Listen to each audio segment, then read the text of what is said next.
Ils ont utilisé la mémoire de mon frère décédé pour me faire honte. J'ai donc révélé ce qui s'est réellement passé cette nuit-là. Le jour où je suis rentré du mariage de ma cousine, je savais que ma mère utiliserait à nouveau le souvenir de mon frère comme une arme contre moi. Pendant 5 ans, ils m'ont blâmé pour la noyade d'Hélice, transformant sa mort en ma honte. J'avais accepté leur version des faits, portant une culpabilité qui n'était pas la mienne, jusqu'à ce que je trouve les enregistrements cachés de sa GoPro. La vérité qu'ils contenaient ne concernait pas seulement la manière dont Hélice était mort ce jour-là sur le lac, elle révélait qui était réellement responsable. Ils avaient utilisé mon frère décédé pour me faire taire, n'imaginant jamais que je découvrirais ce qui s'était réellement passé sous ces eaux sombres. Ils me croyaient brisé. Ils étaient sur le point d'apprendre à quel point ils se trompaient. Juste avant de reprendre, j'aimerais savoir d'où vous nous regardez aujourd'hui, et si vous appréciez ces histoires, assurez-vous d'être abonné. L'odeur familière des pins et de l'eau du lac a empli mes poumons alors que je conduisais sur la route sinueuse menant à ma ville natale. 5 ans d'absence, et rien n'avait changé. La même enseigne délavée de la station-service où Hélice m'avait un jour mis au défi de voler des bonbons quand nous étions enfants. Le même panneau d'affichage à la peinture écaillée vantant le lac Westmore comme le « paradis de la nature ». J'ai serré plus fort le volant, me demandant si revenir pour le mariage de ma cousine Amber était une erreur. Mon téléphone a vibré, un message de Lorna, « Où es-tu » Maman demande. Bien sûr, qu'elle demandait. Céleste Thompson n'aimait pas attendre, surtout pour sa déception de fille. Je n'ai pas répondu, j'ai simplement monté le son de la radio alors que la route contournait le lac. La lumière du soleil dansait sur la surface de l'eau, belle et cruelle dans son indifférence. Ce lac avait pris mon frère il y a 5 ans, et avec lui, tout sentiment d'appartenance que j'avais jamais ressenti en ce lieu. Je me suis garé dans l'allée de la maison de mes parents au bord du lac, toute de verre et de pierre, conçue pour impressionner plutôt que pour réconforter. Sa vue m'a serré la poitrine. Cette maison n'avait jamais été un foyer, pas vraiment, mais après la mort d'Hélice, elle était devenue un mausolée.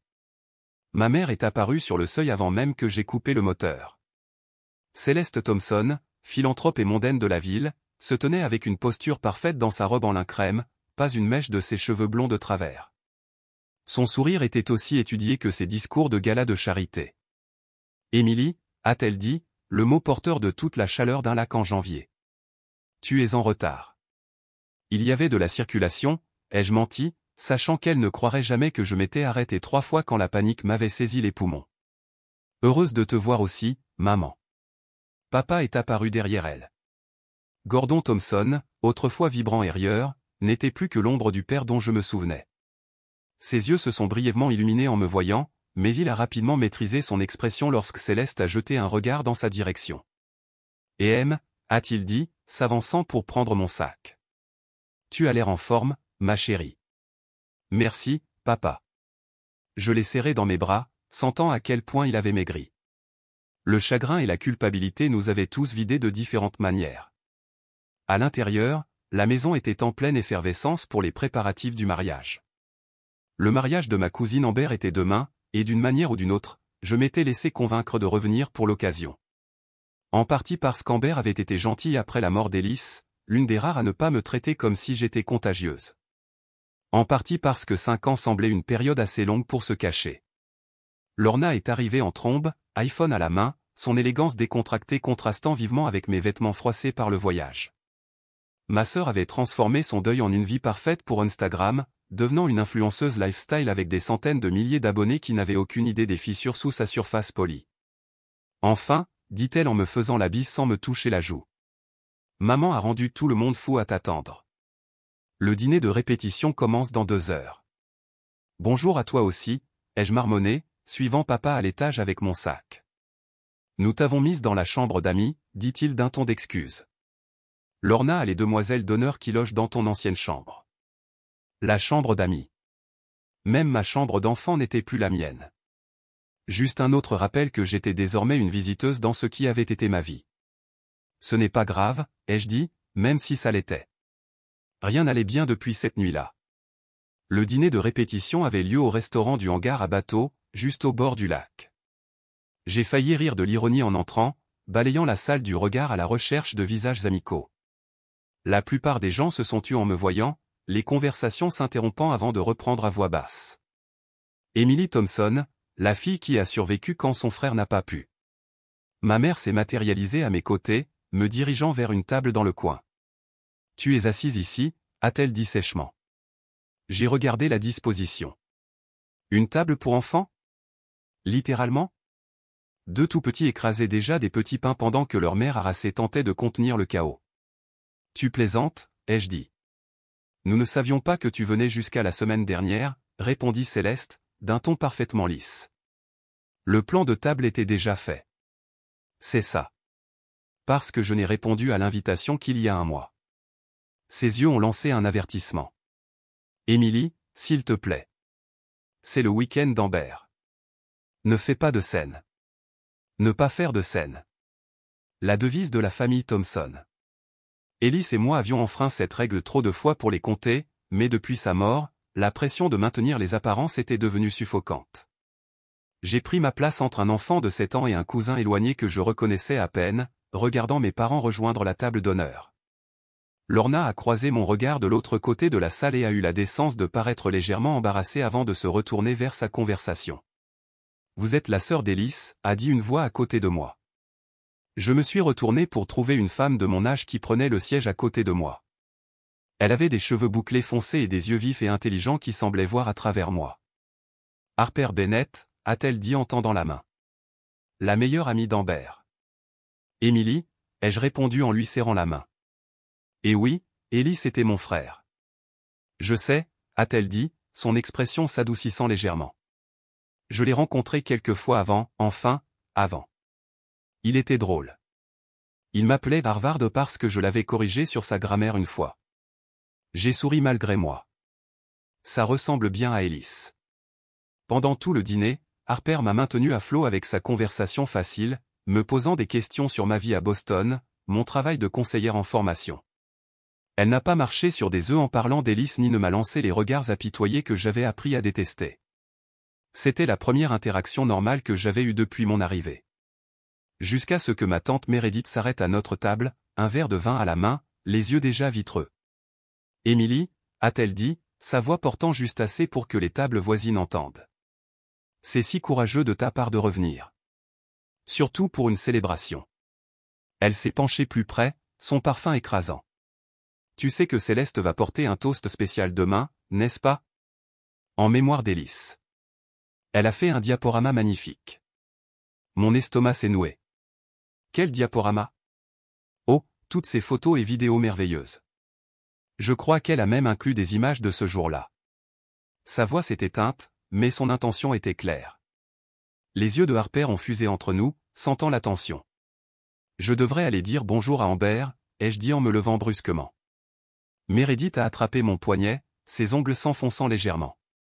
Tu sais qu'elle va te blâmer, n'est-ce pas, a-t-elle chuchoté, puis elle s'est éloignée comme si elle n'avait pas juste lâché une bombe sur mes genoux.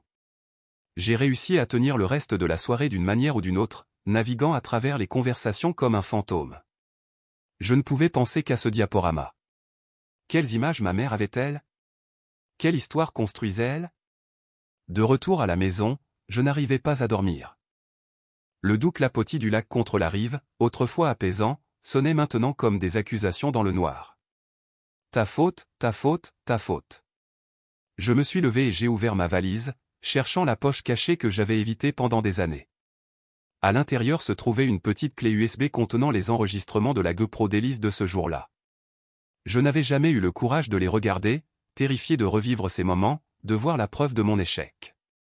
Mais maintenant, avec ma mère prévoyant d'utiliser une fois de plus la mémoire d'Ellis contre moi, j'avais besoin de connaître la vérité.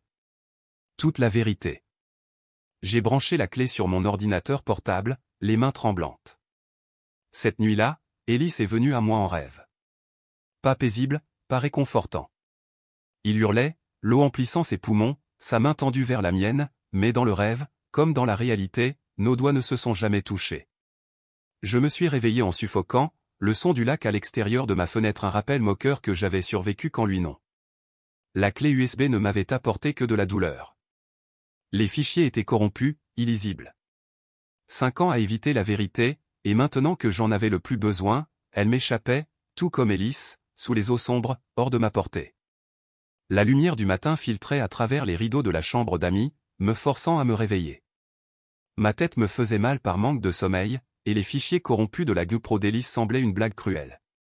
Avais-je attendu trop longtemps, ou quelqu'un les avait-il trafiqués? Un coup à la porte m'a complètement réveillé. Lorna est entrée sans attendre de réponse, portant une housse à vêtements. « Maman veut que tu portes ça aujourd'hui », a-t-elle dit, la suspendant à la porte du placard. Pour la cérémonie. J'ai ouvert la fermeture éclair de la housse pour trouver une robe beige, sans forme, passe-partout, pratiquement de la même couleur que les murs de l'église. « Beige ?» ai-je demandé. « Sérieusement ?» Lorna a soupiré, faisant défiler son téléphone. Elle pense que c'est mieux si tu ne distrais pas l'attention. Ses mots, pas les miens. Elle a levé les yeux. Tu as une mine affreuse, au fait.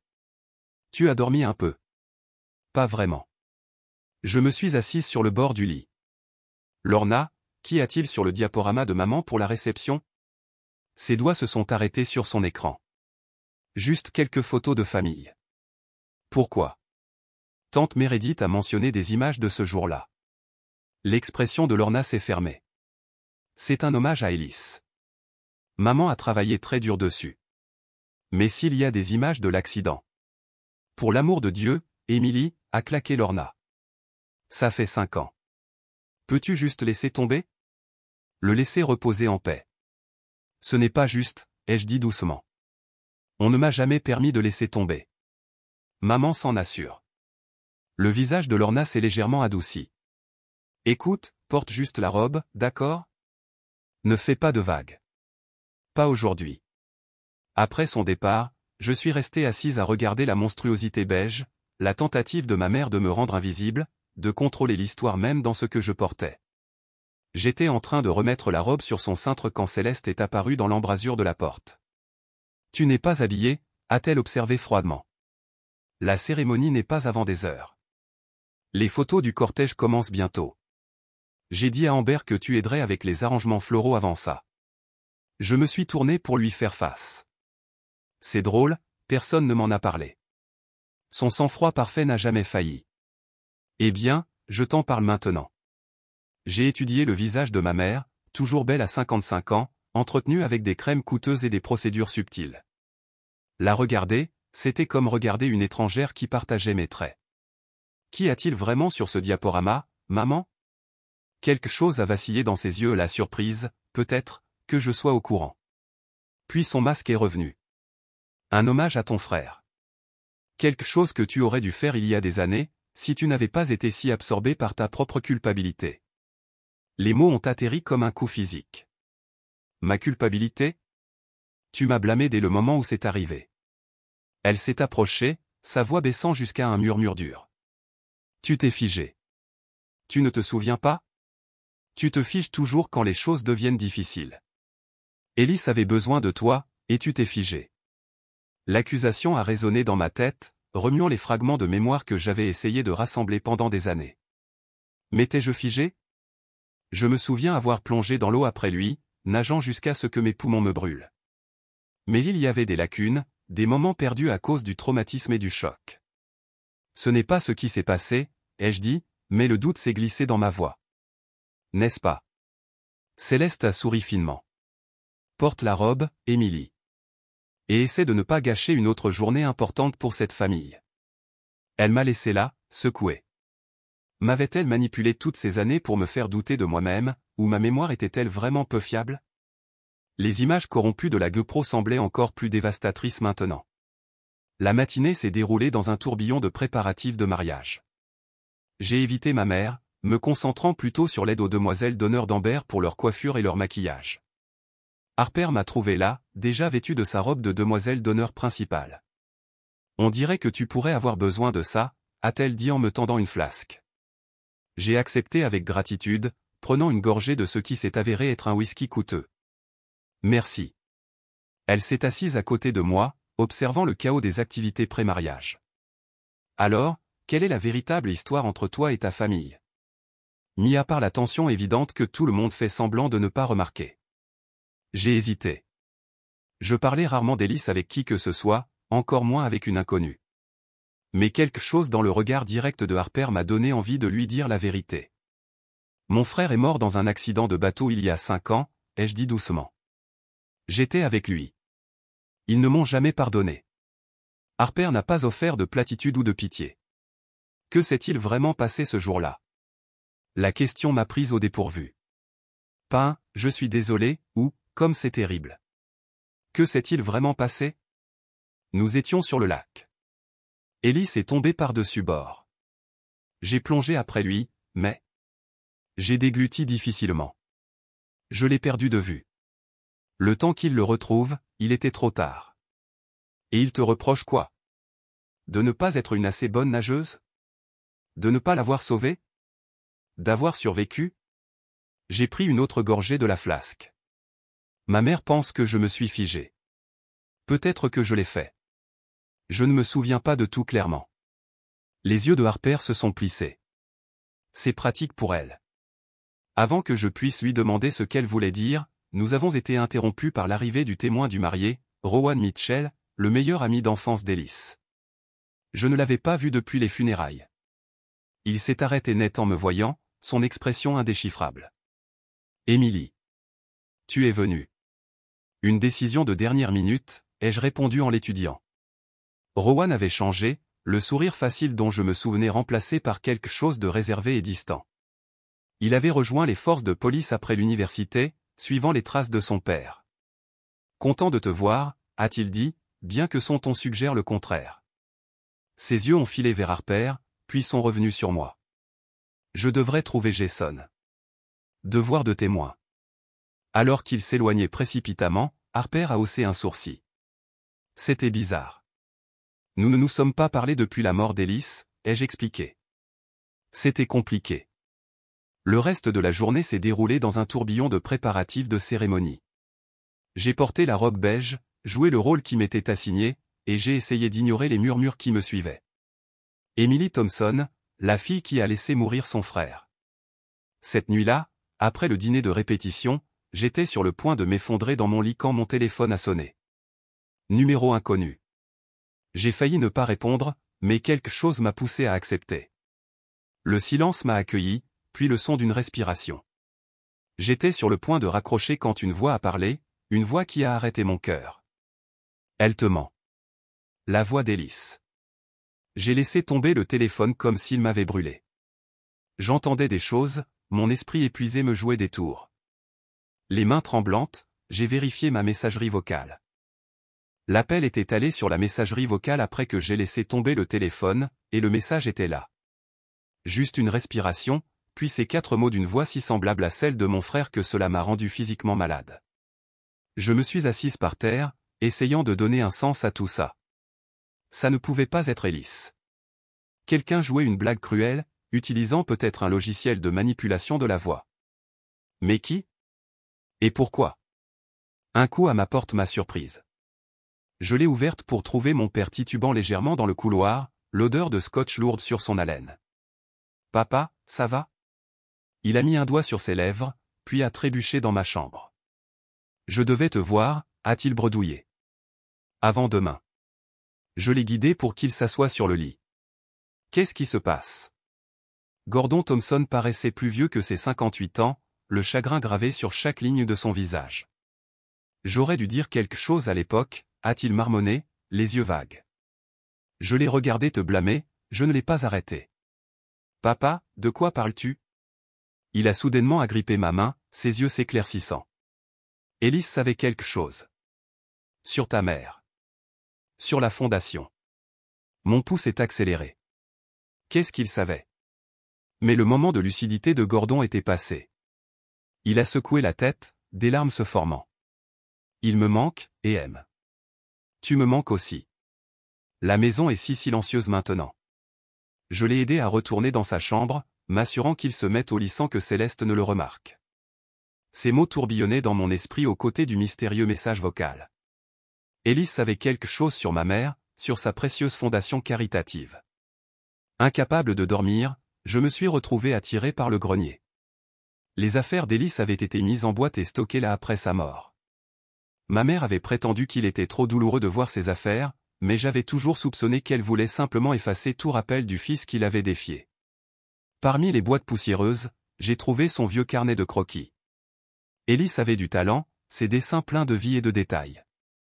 J'ai feuilleté des pages de paysages, de portraits et de dessins abstraits jusqu'à ce que j'arrive au dernier dessin, daté de la semaine avant sa mort. Il montrait ce qui ressemblait à une dispute, deux personnages se faisant face. L'un était clairement Ellis. L'autre, avec ses larges épaules et sa posture distinctive, ressemblait remarquablement à Rowan. Sur la dernière page, une clé était scotchée avec l'étiquette « Hangar à bateau » écrite en dessous. Un frisson m'a parcouru. Que s'était-il passé entre Ellis et Rowan? Et qui avait-il dans le hangar à bateau d'assez important pour cacher une clé? Le matin est arrivé trop tôt, le jour du mariage arrivant avec un temps parfait et une appréhension croissante. Avant de m'habiller, je me suis éclipsé tôt sur le lieu de la réception, déterminé à voir ce diaporama que ma mère avait préparé. La salle de réception était vide à l'exception du personnel de restauration. J'ai trouvé l'installation audiovisuelle et j'ai convaincu le technicien que je devais vérifier quelque chose pour la famille. Quelques minutes plus tard, je regardais l'hommage de ma mère à Ellis se dérouler sur le grand écran. Cela a commencé innocemment, photos d'enfance, vacances en famille, la remise de diplôme d'Ellis. Puis sont venues les photos des funérailles, sombres et mises en scène. Mais ce qui a glacé mon sang, c'est le segment final, un clip flou de ce qui devait être le jour sur le lac. Il avait été lourdement monté, les images manipulées pour ne montrer qu'une silhouette immobile sur le quai, moi, vraisemblablement tandis que des éclaboussures se produisaient dans l'eau. L'implication était claire, j'étais resté figé pendant que mon frère se noyait. L'écran est devenu noir. Puis un texte est apparu, à la mémoire aimante d'Ellis Thompson. Parti trop tôt. Puissions-nous tous apprendre à agir avec courage quand les autres ont besoin de nous. J'ai reculé d'un pas, la nausée montant dans ma gorge. Ce n'était pas seulement un mémorial, c'était un assassinat de réputation déguisé en hommage. Ma mère prévoyait de me faire honte publiquement, de cimenter sa version des événements dans l'esprit de tous.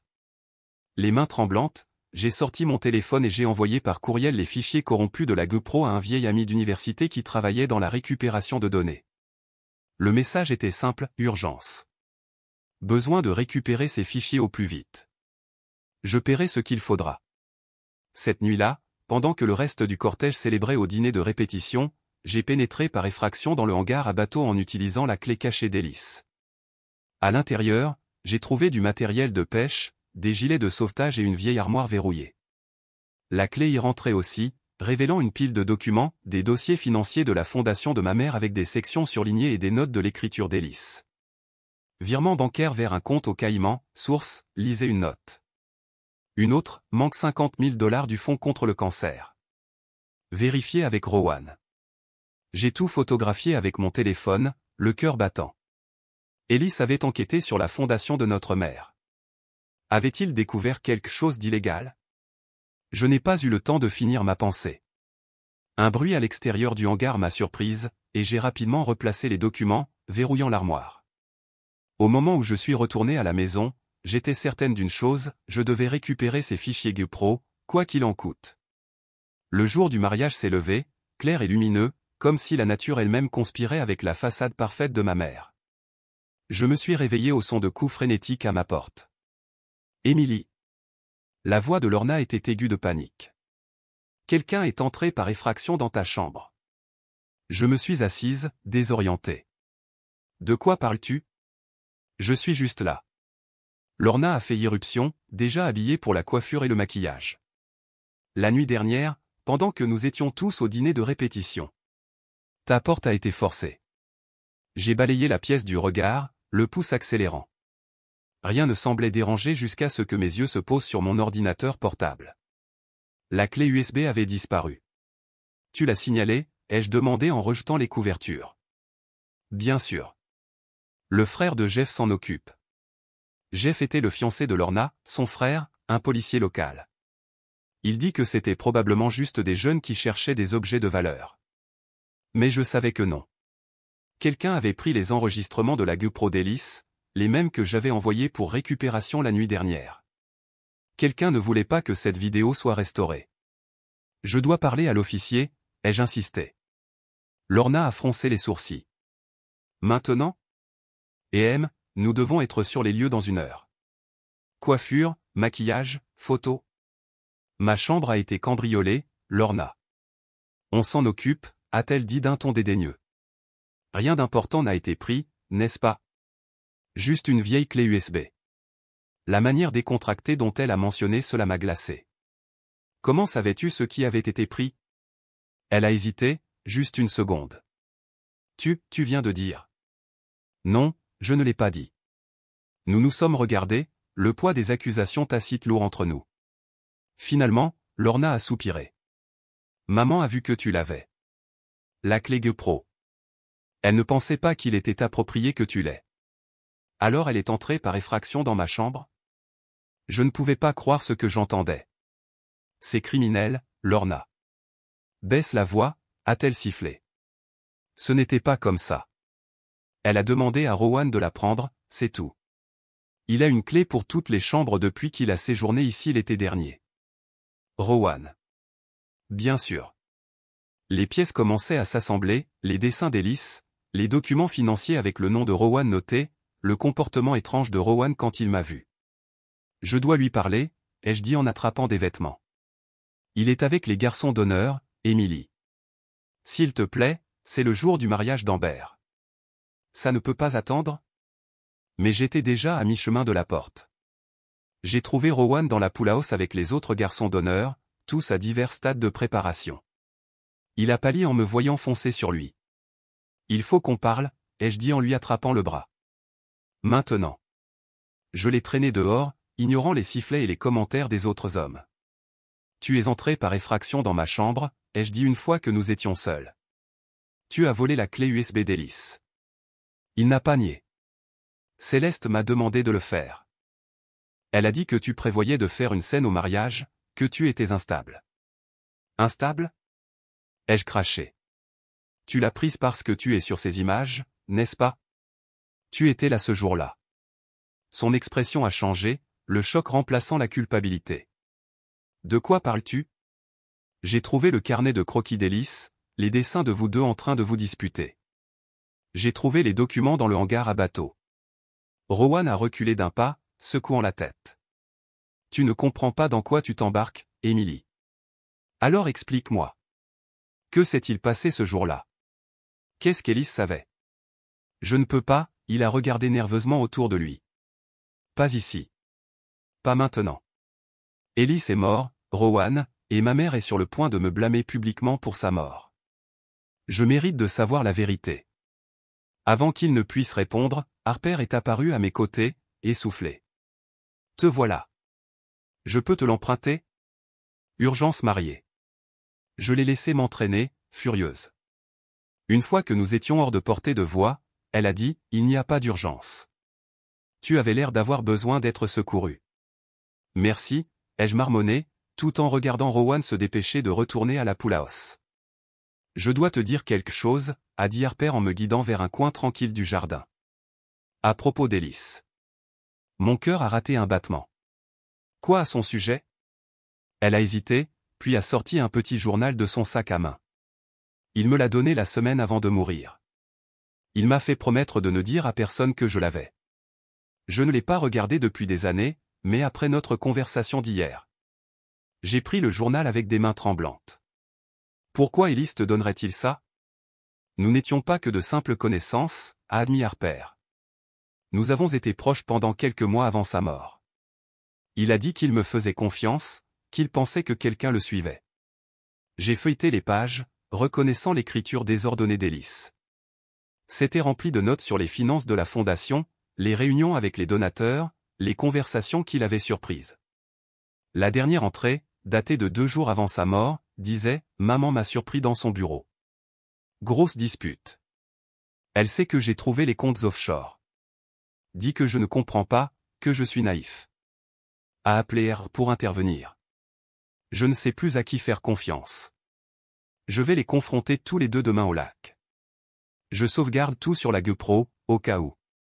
Oh mon Dieu, ai-je chuchoté, la vérité se faisant jour avec une clarté horrifiante. Ellis ne s'était pas noyé dans un accident fortuit. Il était allé à la maison du lac pour une confrontation avec notre mère. Et avec Rowan. Avant que je puisse traiter cette révélation, mon téléphone a vibré, une notification d'un site d'information locale. Exclusif, un message vocal troublant fait surface dans l'affaire de la noyade Thompson.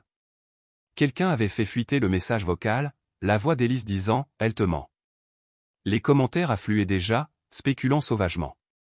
Certains reconnaissaient la voix comme celle d'Élise, d'autres prétendaient qu'elle était fausse. Tous se demandaient ce que cela signifiait, qui était, elle. Au moment où j'ai atteint la suite de la mariée, les murmures me suivaient comme des ombres. Amber avait l'air inquiète mais était trop prise par les préparatifs du mariage pour poser des questions. Lorna, cependant, était furieuse. « Que as-tu fait ?» a-t-elle exigé en m'entraînant dans la salle de bain. Ce message vocal est partout sur les réseaux sociaux. Je ne l'ai pas fait fuiter, ai-je insisté. Quelqu'un me l'a envoyé la nuit dernière. As-tu la moindre idée de l'image que ça donne? Aujourd'hui, de tous les jours? J'en avais assez. 5 ans de blâme, de porter une culpabilité qui n'était pas entièrement la mienne. L'image que ça donne? Et si on parlait de ce que ça a été pour moi, Lorna? Blâmée pour la mort d'Élise alors que personne ne pose les vraies questions. Comme pourquoi il enquêtait sur la fondation de maman, ou pourquoi Rowan était là ce jour-là. Son visage est devenu blanc. De quoi parles-tu? Élise a trouvé quelque chose, Lorna. Quelque chose sur la précieuse fondation de maman. Des comptes offshore, de l'argent manquant. Il allait la dénoncer. C'est insensé, a-t-elle chuchoté, mais le doute a assombri ses yeux. Maman ne ferait pas. Ne ferait pas quoi? Mentir? Manipuler? Entrer par effraction dans ma chambre pour voler des preuves. Le coordinateur de mariage a frappé à la porte, appelant les demoiselles d'honneur à se mettre en ligne. Lorna m'a jeté un dernier regard troublé avant de se dépêcher de sortir. Je suis resté derrière, mon esprit tournant à toute vitesse. Si ma mère était prête à aller aussi loin pour maintenir son histoire, que pourrait-elle faire d'autre? Au brunch du lendemain, les tensions avaient atteint un point de rupture. Le message vocal qui avait fuité avait jeté une ombre sur la réception du mariage, les invités chuchotant derrière leurs mains et me lançant des regards curieux. Ma mère avait maintenu son sang-froid, rendant son hommage tordu à Élise comme prévu, bien que l'impact ait été diminué par les rumeurs qui circulaient déjà. J'avais à peine touché à ma nourriture quand Lorna s'est soudainement levée, un verre de vin à la main. Tout son doute antérieur avait disparu, remplacé par le personnage de fille parfaite que ma mère avait cultivé. « J'aimerais porter un toast », a-t-elle dit, sa voix portant à travers le restaurant. À Amber et Jason, qui méritaient un mariage parfait. Son regard s'est fixé sur moi. Au lieu d'un mariage déraillé par le besoin désespéré d'attention de quelqu'un. Des hoquets de surprise et des murmures inconfortables ont parcouru les invités. Lorna a prévenu mon père, mais elle l'a ignoré. 5 ans, a-t-elle continué, la voix s'élevant. 5 ans que nous avons essayé de guérir, d'aller de l'avant, et tu ne peux tout simplement pas laisser tomber, n'est-ce pas? Tu gâches tout.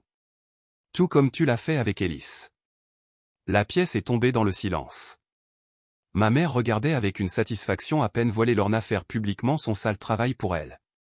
J'aurais dû me sentir en colère, humilié. Au lieu de cela, alors que les mots de Lorna flottaient dans l'air, quelque chose s'est mis en place dans mon esprit, un souvenir net et clair, perçant le brouillard du traumatisme et de la culpabilité. Élise sur le quai, hurlant non pas contre moi, non pas contre lui-même, mais contre une silhouette sombre derrière lui. « Tu as tort », ai-je dit, ma voix stable alors que je me levais.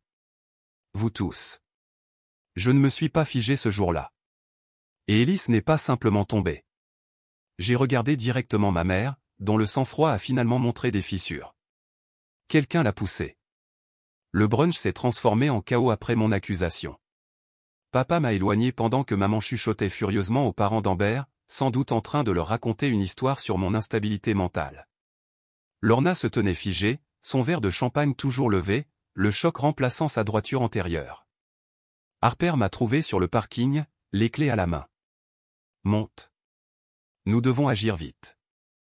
Je ne l'ai pas questionné, je me suis simplement glissé sur le siège passager de sa voiture de location. Alors que nous nous éloignions, j'ai vu Rowan nous regarder depuis l'entrée du restaurant, son expression indéchiffrable. Où allons-nous, ai-je demandé. Rencontrer quelqu'un qui pourrait réellement nous aider. Harper conduisait avec une précision confiante, naviguant sur les routes sinueuses du lac. J'ai demandé une faveur après que tu m'aies montré le journal d'Élise. Mon ami travaille dans une entreprise de récupération de données à Albany. Il a reçu ton courriel. Mon pouce est accéléré. Les enregistrements de la GoPro? Il les a récupérés. Partiellement. Les fichiers ont été délibérément corrompus, pas seulement endommagés. Quelqu'un a essayé de les effacer. 40 minutes plus tard, nous étions assises dans un bureau exigu pendant qu'un homme dégingandé avec des lunettes épaisses travaillait sur un ordinateur. Greg, l'ami de Harper, avait la concentration intense de quelqu'un qui préférait les machines aux gens. Celui qui a essayé d'effacer ça n'a pas fait un travail approfondi, a-t-il expliqué en tapant rapidement. Ils ont utilisé un logiciel de suppression standard, mais GUPro crée des index de sauvegarde. J'ai réussi à sauver environ 70% du contenu original. L'écran a clignoté, et soudain, Ellis était là. Vivant, riant, ajustant la caméra. Mon souffle s'est coupé à sa vue. Il était sur le quai de notre maison du lac, le soleil de l'après-midi créant un halo autour de ses cheveux sombres. « Est-ce que ça enregistre ?» a demandé la voix d'Ellis. « Ok, bien. Alors, si quelqu'un regarde ça, ça veut dire que les choses ne se sont pas passées comme prévu. » Il avait l'air nerveux, jetant constamment des regards par-dessus son épaule. « Je suis les finances de la fondation de maman depuis des mois maintenant.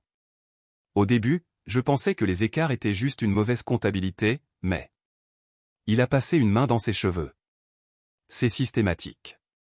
De gros dons qui arrivent, des montants plus faibles qui sont enregistrés. Des virements vers des comptes offshore. Des fonds pour la recherche contre le cancer qui n'ont jamais atteint de vrais chercheurs. L'enregistrement a sauté, des sections endommagées créant des lacunes dans la chronologie. Quand il a repris, Ellis n'était plus seule. Ma mère se tenait sur le quai, son visage déformé par une rage que je n'avais jamais vue chez elle. Espèce de petit ingrat. Le son s'est coupé brièvement. As-tu la moindre idée de ce que j'ai construit? De ce que j'ai sacrifié? La voix d'Ellis est restée calme. C'est de la fraude, maman. Du blanchiment d'argent, de l'évasion fiscale. Les gens ont fait des dons en pensant qu'ils finançaient la recherche contre le cancer, les hôpitaux pour enfants. Où est vraiment allé l'argent? Tu ne comprends pas comment fonctionne le monde réel. Céleste s'est approchée. L'entreprise de ton père était en train de faire faillite. Nous étions sur le point de tout perdre. J'ai fait ce que je devais faire. En volant à une œuvre de charité? L'incrédulité d'Ellis était palpable. Depuis combien de temps ça dure? Assez longtemps pour sauver cette famille. Assez longtemps pour payer ta précieuse école d'art, le mariage de ta sœur, tout ça. Elle a tendu la main vers la caméra. Éteins cette chose. Non, Ellis a reculé. Je vais porter ça à la police. La main de Céleste a fusé, le son de la gifle cristallin à travers les haut-parleurs. Ellis a trébuché en arrière. Tu ne feras rien de tel, a-t-elle sifflé. Sais-tu ce que cela ferait à notre famille? Aux fiançailles de Lorna? À la réputation de ton père? Ellis a touché sa joue, son expression se durcissant. N'essaie pas de me faire culpabiliser. Il ne s'agit pas de la famille. Il s'agit de ton image, de ton statut social. Ça a toujours été ça. Il s'est détourné, se dirigeant vers le bateau. La caméra a tressailli alors qu'il montait à bord. Ellis a appelé Céleste après lui. Ellis, n'ose pas partir. Nous n'avons pas fini. L'enregistrement a de nouveau sauté. Quand il est revenu, Rowan était sur le quai, se disputant avec ma mère. Il menace de tout rendre public, a dit Céleste, sa voix basse et urgente. Tu dois lui parler. Il t'écoutera. Rowan avait l'air mal à l'aise. Madame Thompson, si ce qu'Ellis dit est vrai. Il ne s'agit pas de la vérité, elle lui a agrippé le bras. Pense à ton père, le chef de la police, qui reçoit des dons de ma fondation depuis des années. D'où crois-tu que vient le nouveau centre de formation du département? Leur budget d'équipement? Si Ellis rend ça public, tout le monde tombe. La couleur a quitté le visage de Rowan. Je vais lui parler. L'écran est devenu noir brièvement, puis a montré Rowan montant sur le bateau où Ellis attendait. Ta mère t'a envoyé faire son sale boulot, a demandé Ellis, sa voix amère.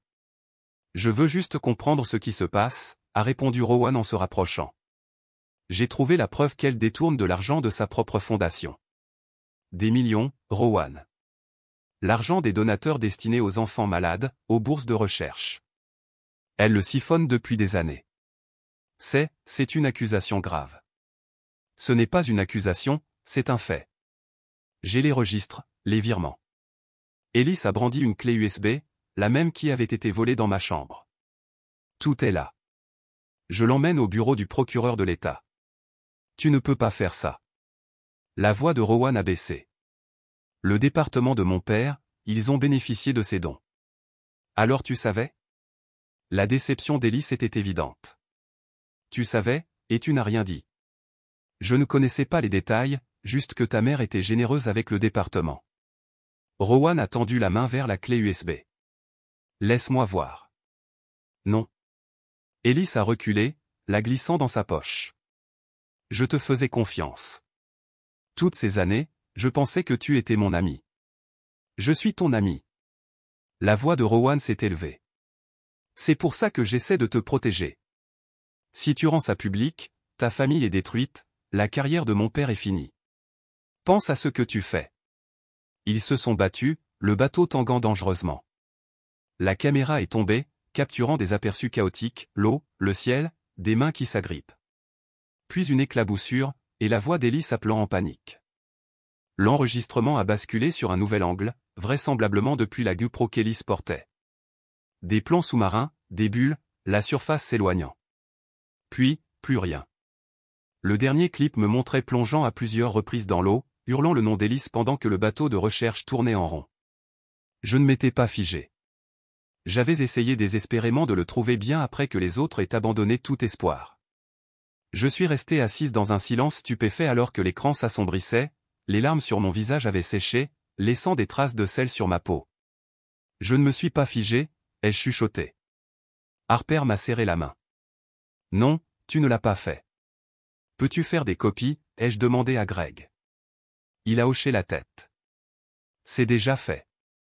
Je l'ai téléchargé sur un serveur sécurisé et j'ai fait 3 copies physiques. Il m'a tendu une clé USB. Qu'est-ce que tu vas en faire? J'ai regardé le petit appareil contenant la vérité que j'avais cherchée pendant 5 ans. Mettre fin à tout ça, une bonne fois pour toutes. De retour à la maison du lac, les préparatifs pour la réception du soir battaient leur plein.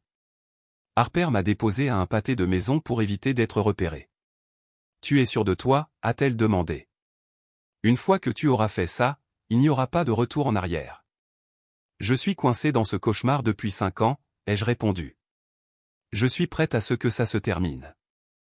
Je me suis glissé dans la maison par la porte de derrière, évitant les fleuristes et les traiteurs qui s'affairaient.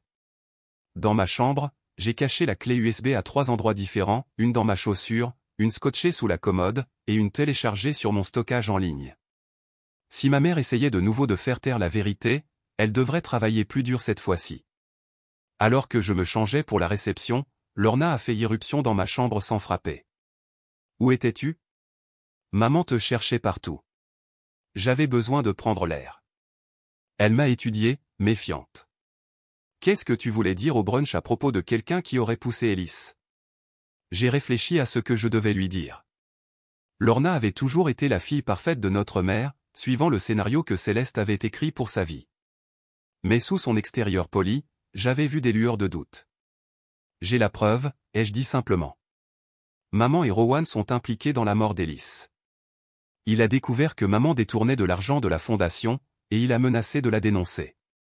Le visage de Lorna a traversé une série d'émotions, l'incrédulité, la colère, la peur, et enfin, une terrible compréhension. Le nouveau prêt commercial, a-t-elle chuchoté, plus à elle-même qu'à moi. Maman a offert de financer ma start-up avec l'argent de la bourse d'Élise. Elle a dit que c'était ce qu'il aurait voulu. Quel argent de bourse? Après la mort d'Élise, maman a créé une bourse d'études en son nom. De grands donateurs ont contribué. Elle a atteint près d'1 million de dollars. Lorna avait l'air malade. Elle annonce le don à mon entreprise ce soir à la réception. Les pièces se sont emboîtées. Ma mère prévoyait de blanchir plus d'argent par le biais de l'entreprise de Lorna, en utilisant le fonds commémoratif d'Élise comme couverture. C'était élégant dans sa cruauté, utiliser le nom de son fils décédé pour poursuivre son stratagème tout en faisant publiquement honte à sa sœur. Elle ne peut pas faire ça, ai-je dit. Tu ne comprends pas, la voix de Lorna s'est brisée. J'ai déjà dépensé une partie de l'avance. Le bail du bureau, le matériel, les acomptes pour le personnel. Si c'est vrai, si cet argent est entaché.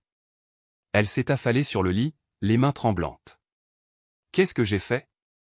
Pour la première fois depuis des années, j'ai vu ma sœur, pas la fille parfaite, l'influenceuse à succès, mais la femme effrayée sous la façade.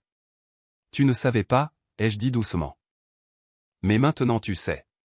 Qu'est-ce que tu vas faire? Elle a levé les yeux, des larmes striant son maquillage. Je ne peux pas l'arrêter. Personne ne nous croira plus tôt qu'elle. Ils le feront quand ils verront la preuve. Je lui ai montré la clé USB. Ellis a tout enregistré le jour de sa mort. Rowan et maman se disputant à propos de la fondation, la lutte sur le bateau, tout. Oh, mon Dieu, Lorna a couvert sa bouche. Est-ce que papa est au courant? Il se doutait de quelque chose. C'est ce qu'il essayait de me dire l'autre soir. Un coup à la porte nous a interrompus. Papa se tenait là, l'air plus vieux que son âge dans son costume de réception. Vous feriez mieux de vous dépêcher, les filles. Votre mère vous cherche. Il a fait une pause, remarquant nos expressions. Que s'est-il passé? Nous avons échangé un regard, et pour une fois, Lorna et moi étions en parfait accord. Il était temps pour la vérité. Papa, ai-je dit, nous devons te montrer quelque chose. 20 minutes plus tard, Gordon Thompson était assis dans un silence stupéfait, après avoir regardé les images récupérées sur mon ordinateur portable. Ses mains tremblaient alors qu'il fermait l'écran. Toutes ces années, a-t-il chuchoté. Je savais que quelque chose n'allait pas. La façon dont elle a contrôlé l'histoire après la mort d'Ellis, la façon dont elle t'a isolé, Emily. Il a levé les yeux vers moi, ses yeux humides de larmes. Je vous ai laissé tomber tous les deux. J'ai laissé tomber Ellis. Tu ne savais pas, a dit Lorna, faisant écho à mes paroles précédentes. Je me doutais. J'étais trop faible pour l'affronter. Il a redressé les épaules, une résolution que je n'avais pas vue en lui depuis des années s'installant. Mais plus maintenant. Quel est ton plan? Je leur ai dit ce que j'avais l'intention de faire, attendre le toast de ma mère, puis diffuser les vraies images pour que tout le monde les voie. Mettre fin à sa mascarade une bonne fois pour toutes.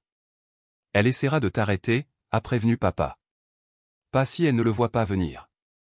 Je me suis tourné vers Lorna. J'ai besoin de votre aide. À tous les deux. Alors que nous nous dirigions vers la réception, j'ai aperçu Rowan sortant de sa voiture de patrouille, l'air anxieux. Nos regards se sont croisés brièvement avant qu'il ne détourne les yeux, la culpabilité inscrite sur ses traits. À l'intérieur de la salle, ma mère tenait salon, acceptant les compliments sur la belle cérémonie et son hommage, touchant, à Ellis. Quand elle m'a vu approcher, son sourire affaibli.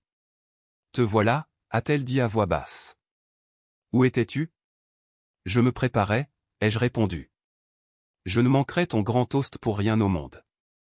La méfiance a vacillé dans ses yeux, mais avant qu'elle ne puisse insister, le coordinateur de mariage a appelé tout le monde à prendre place pour le dîner. Maman m'a coincé près du bar alors que je prenais un verre. Quoi que tu prévois, ne le fais pas, a-t-elle sifflé. Tu as déjà causé assez de dégâts. Vraiment? J'ai rencontré son regard fixement. Tu es sur le point d'annoncer que tu donnes le fonds commémoratif d'Ellis à l'entreprise de Lorna. C'est une sacrée coïncidence, considérant ce qu'Ellis a découvert sur ta fondation. La couleur a quitté son visage. Tu ne sais pas de quoi tu parles. Ah non? Ellis a tout enregistré, maman. La dispute sur le quai, tes menaces à Rowan, tout. J'ai les images. Impossible. Cette clé a été détruite. Au moment où les mots ont quitté sa bouche, elle a réalisé son erreur. Merci de confirmer que tu étais au courant, ai-je souri froidement. Tu l'as enterré 2 fois. D'abord dans le lac, puis avec tes mensonges. Ça se termine ce soir. Je me suis éloigné, la laissant sans voix pour une fois. De l'autre côté de la pièce, Lorna m'a fait un léger signe de tête. Elle avait fait sa part, en préparant le système audiovisuel pour notre plan. Alors que le dîner se terminait, le coordinateur de mariage a annoncé qu'il était temps pour les toasts spéciaux. Ma mère s'est levée, se ressaisissant avec un effort visible, et s'est approchée du microphone. Derrière elle, le grand écran affichait une photo d'Ellis, souriant, à jamais âgée de 23 ans.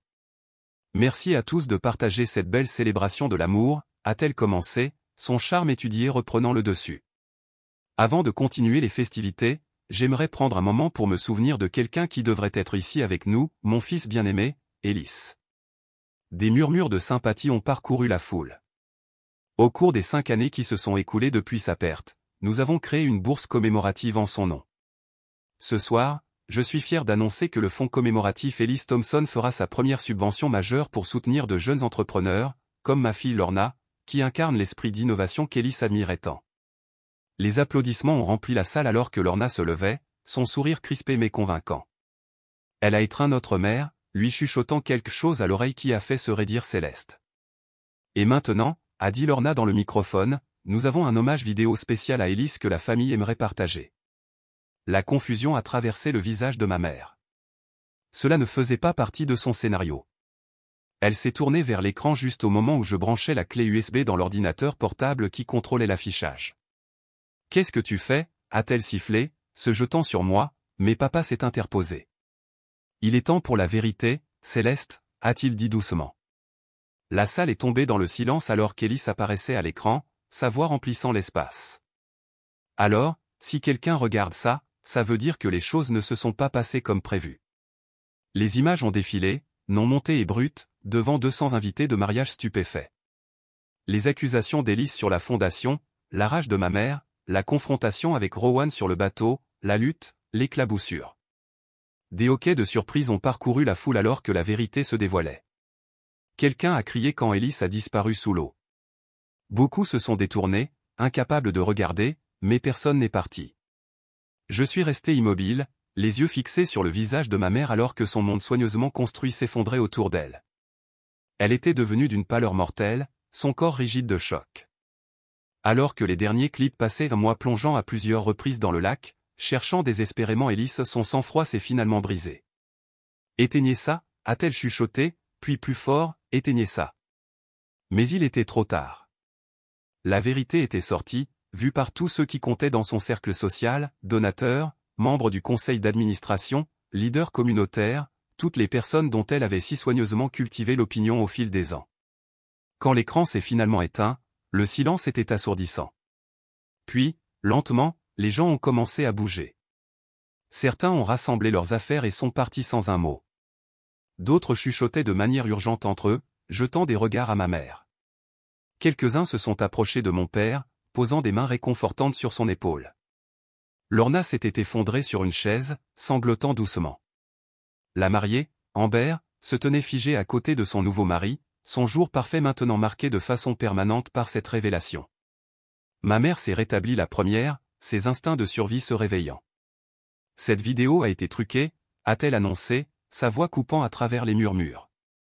Emily est instable depuis la mort d'Ellis. Elle a créé cette fiction pour blesser notre famille.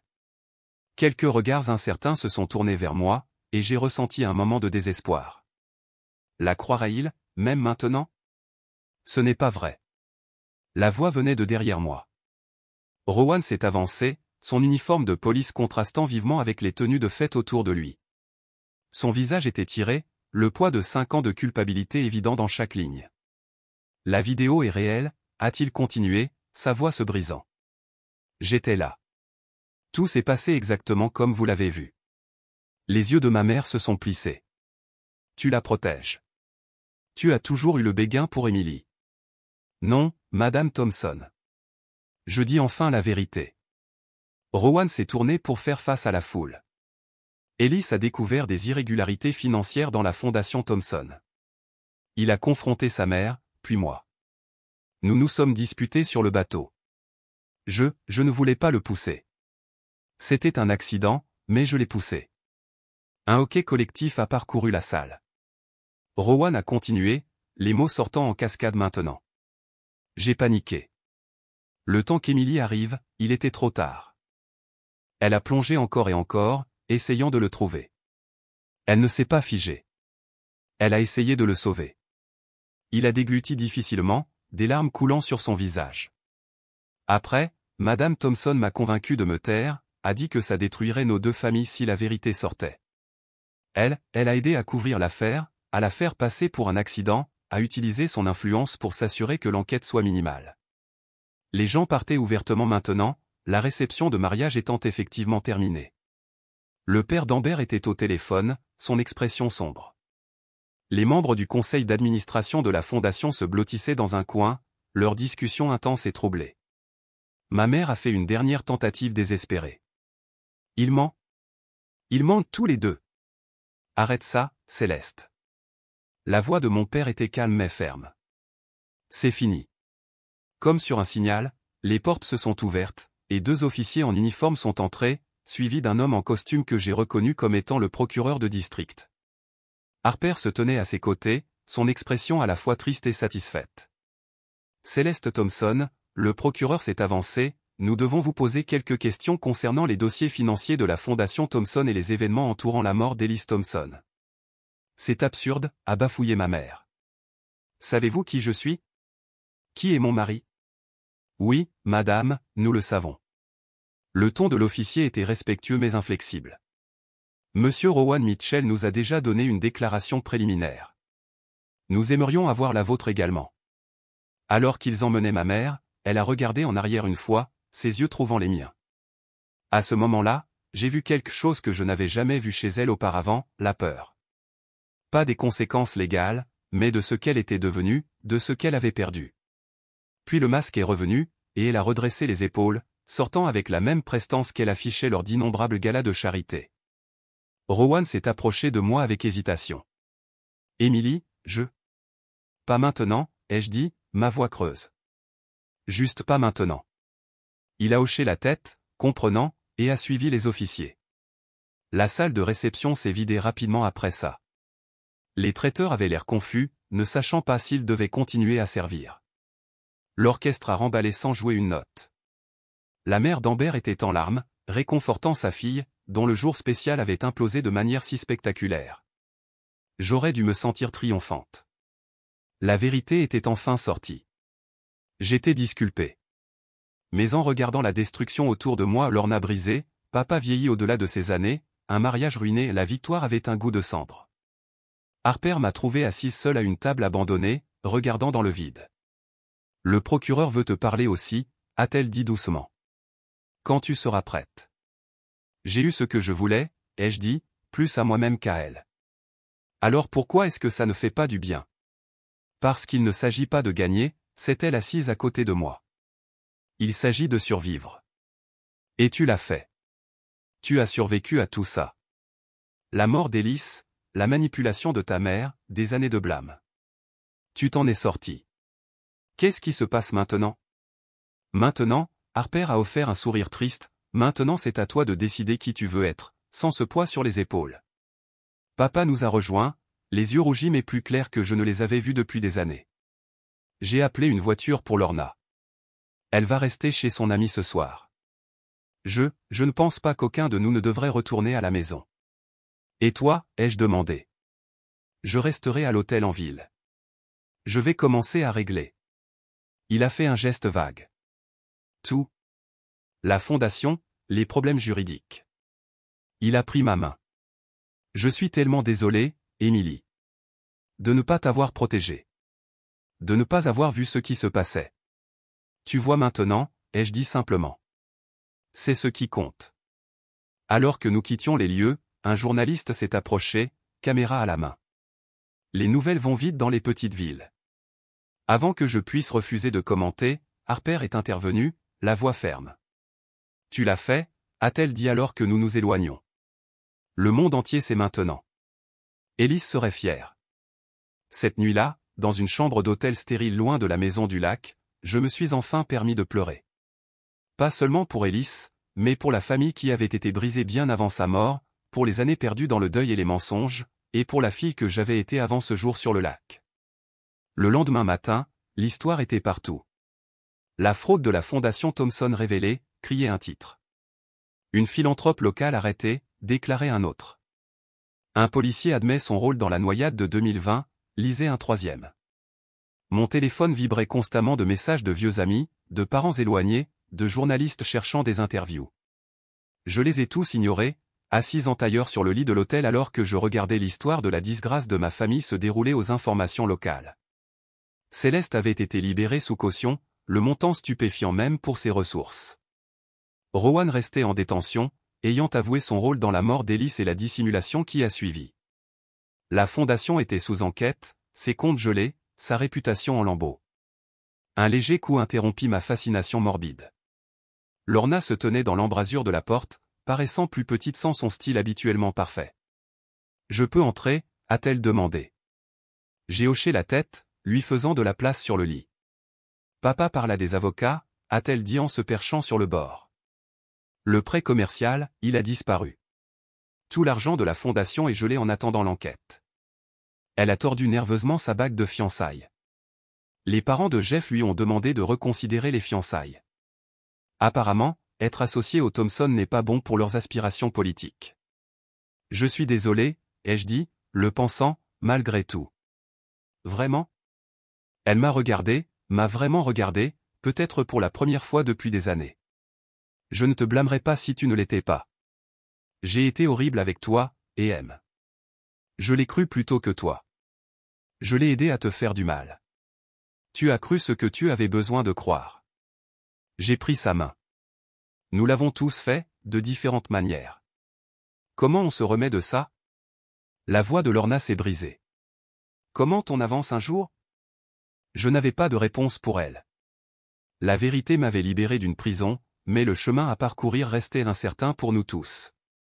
Un jour à la fois, ai-je finalement dit. C'est tout ce que nous pouvons faire. 6 mois passèrent comme un rêve étrange. L'automne fit place à l'hiver, puis au printemps, les saisons changeant tandis que les répliques de ce jour de mariage continuaient de remodeler toutes nos vies.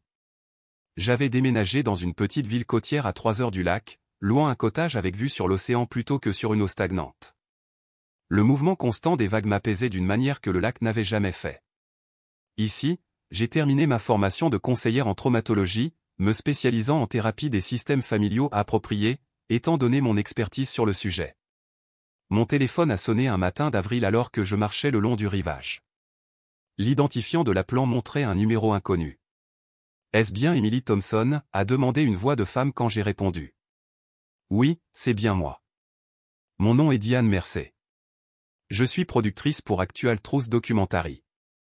Nous aimerions vous parler de l'affaire de votre frère. » J'avais refusé des dizaines de demandes d'interview dans les mois qui ont suivi la révélation, mais quelque chose dans son approche directe m'a fait marquer une pause.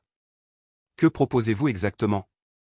Un long-métrage documentaire sur Ellis, la fraude de la fondation, et comment la vérité a finalement éclaté. Nous voulons le faire correctement.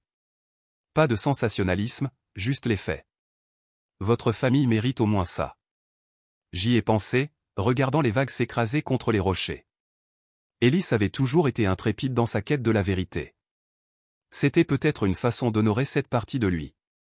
Je vais y réfléchir, ai-je dit finalement. 2 jours plus tard, j'ai accepté de rencontrer Diane et son équipe. Ils étaient respectueux, minutieux et véritablement intéressés par l'histoire complète, non seulement le scandale, mais qui avait été Ellis, ce qui l'avait poussé à enquêter, comment le travail légitime de la fondation avait touché des vies avant que ma mère ne le corrompe. Nous aimerions également interviewer votre père, a expliqué Diane, et Lorna, si elle est d'accord. Papa a accepté immédiatement quand je l'ai appelé.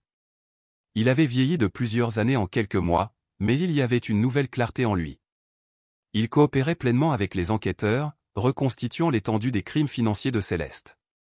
Je veux arranger les choses, m'a-t-il dit au téléphone. Trop tard pour Ellis, mais pas trop tard pour sa mémoire. Lorna était plus hésitante. L'effondrement de ses fiançailles et de son entreprise l'avait plongée dans une dépression, et elle s'était entièrement retirée des médias sociaux, une étape importante pour quelqu'un dont l'identité avait été si étroitement liée à sa personnalité en ligne. Mais finalement, elle aussi a accepté. Je dois assumer ma part dans tout ça, a-t-elle dit lorsque nous nous sommes rencontrés pour un café. Je ne peux plus me cacher.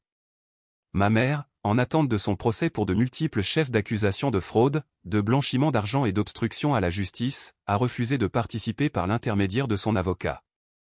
Rowan, qui avait accepté un accord de plaider coupable pour son rôle dans la mort d'Ellis, a accepté une seule interview depuis la prison. Je n'ai pas assisté à sa condamnation, ne pouvant supporter de voir le garçon qui avait été l'ami d'Ellis depuis la maternelle me noter. Sa trahison m'a profondément blessé, mais dans les heures calmes du petit matin, je reconnaissais parfois que la peur et la jeunesse l'avaient conduit à des choix terribles, des choix que ma mère avait manipulés et renforcés. Le processus du documentaire est devenu étonnamment curatif. Parler d'Ellis, de qui il était vraiment, au-delà de la version aseptisée que ma mère avait créée après sa mort, l'a ramené de manière inattendue. Les cinéastes ont interviewé ses amis de l'école d'art, ses professeurs, même d'anciennes petites amies. Ils ont brossé le portrait d'un jeune homme passionné et intègre, doté de talent et de vision. Un après-midi, alors que nous terminions le tournage à mon cottage, j'ai montré à Diane une boîte que j'avais récupérée de la maison du lac avant qu'elle ne soit vendue pour payer les frais de justice. C'était à Ellis, ai-je dit en l'ouvrant pour révéler ses carnets de croquis. Il documentait tout en dessin, y compris ce qu'il avait découvert sur la fondation. Diane a tourné les pages avec soin, étudiant les croquis détaillés d'Ellis, le bureau de la fondation, les réunions du conseil d'administration, même des schémas des flux financiers. Il a dessiné la vérité, a-t-elle murmuré, bien avant que quiconque ne la voie. Il l'a toujours fait, ai-je répondu. Il nous a juste fallu trop de temps pour regarder. Alors que la production se terminait, Harper est venu me rendre visite. Nous étions restés proches à travers tout, son esprit vif et son soutien indéfectible ayant été une bouée de sauvetage dans les moments les plus sombres. « Tu as l'air bien » a-t-elle dit alors que nous marchions le long de la plage. Paisible, presque. J'y arrive, ai-je admis. Les cauchemars sont moins fréquents maintenant. Tu l'as sauvée, tu sais. Elle a passé son bras sous le mien. Pas sa vie. C'était hors de ton contrôle. Mais sa vérité, son but. Tu as sauvé ça. Et toi-même aussi. J'ai réfléchi à ces paroles, sentant leur poids s'installer dans quelque chose qui ressemblait à de l'acceptation. Je pense à créer une fondation légitime, ai-je dit. Au nom d'Ellis. Pour les jeunes lanceurs d'alerte, les gens qui voient la corruption et ont le courage de parler. Harper a souri. Il adorerait ça. Pour le premier anniversaire de ce jour de mariage fatidique, je suis retourné seul au lac Westmore. La maison des Thompson avait de nouveaux propriétaires maintenant, les bureaux de la fondation étaient fermés, le nom de la famille terni, peut-être de manière irréparable. Ma mère purgeait sa peine dans un établissement à sécurité minimale. Lorna reconstruisait lentement sa vie à Seattle. Papa avait déménagé en Arizona, essayant d'échapper à des souvenirs qui le suivaient malgré tout. J'ai conduit jusqu'au quai public, le même où Ellis avait confronté notre mère ce jour-là. Le lac était calme, la lumière du soleil dansant sur sa surface, tout comme il y a 5 ans quand Ellis était entré dans l'eau pour la dernière fois. Pendant des années, j'avais évité les lacs, évité de nager, évité le souvenir de l'eau froide se refermant sur ma tête alors que je plongeais encore et encore, à la recherche de mon frère. Mais aujourd'hui, j'étais venu préparé. Je me suis changé en un simple maillot de bain noir dans les toilettes publiques, puis j'ai marché jusqu'au bout du quai, le même quai où tout s'était passé. Mon cœur battait la chamade, mais pas de peur, de résolution. Le choc de l'eau froide m'a momentanément coupé le souffle, mais j'ai persévéré, nageant avec des brasses fortes et sur loin du quai. Plus loin dans les eaux profondes, je faisais la planche, me tournant pour faire face à la rive, aux montagnes, au ciel qu'Ellis aimait dessiner. Ils avaient essayé de m'enterrer dans son ombre, d'utiliser sa mémoire comme une arme contre moi, mais j'avais apporté la lumière pour nous deux. Et ici, dans l'eau qui nous avait séparés, j'ai enfin senti sa présence, non pas comme un fantôme de culpabilité, mais comme le frère qui avait cherché la vérité à tout prix. J'ai nagé jusqu'au quai et me suis hissé hors de l'eau, mon corps ruisselant. Une famille à proximité regardait curieusement, une mère avec 2 jeunes enfants, le garçon apprenant à sa petite sœur à faire des ricochets. L'eau est parfaite, leur ai-je dit avec un sourire. En m'éloignant du lac Westmore cet après-midi-là, je n'ai pas regardé en arrière. Le rétroviseur ne montrait que la route devant moi, s'étirant vers un horizon lumineux de possibilités. Mon téléphone a sonné alors que j'atteignais l'autoroute, la productrice du documentaire appelant avec des nouvelles. Le film a été accepté à Sundance, a dit Diane, l'excitation évidente dans sa voix. Il l'adore, Emily. L'histoire d'Ellis va toucher des gens du monde entier. C'est merveilleux, ai-je dit, sincèrement. Il a toujours voulu que son travail ait de l'importance. Il y a plus. Cette idée de fondation que tu as mentionnée? Nous avons eu quelques donateurs qui nous ont contactés. Des gens veulent t'aider à la concrétiser. J'ai souri, pensant à Ellis et à ses carnets de croquis pleins de vérité. Alors, concrétisons-la. La route s'étendait devant moi, et pour la première fois depuis des années, l'avenir ressemblait à une promesse plutôt qu'à une menace. La vérité ne m'avait pas seulement libéré, elle m'avait donné un but. Ils avaient essayé de m'enterrer, mais comme mon frère, j'avais refusé de rester silencieuse. Et maintenant, enfin, nos deux voix seraient entendues. Jusqu'où iriez-vous pour découvrir une vérité qui pourrait détruire votre famille? Si cette histoire a résonné en vous, cliquez sur le bouton j'aime et abonnez-vous pour plus d'histoires sur le courage, la trahison et le pouvoir de guérison de l'affrontement du passé.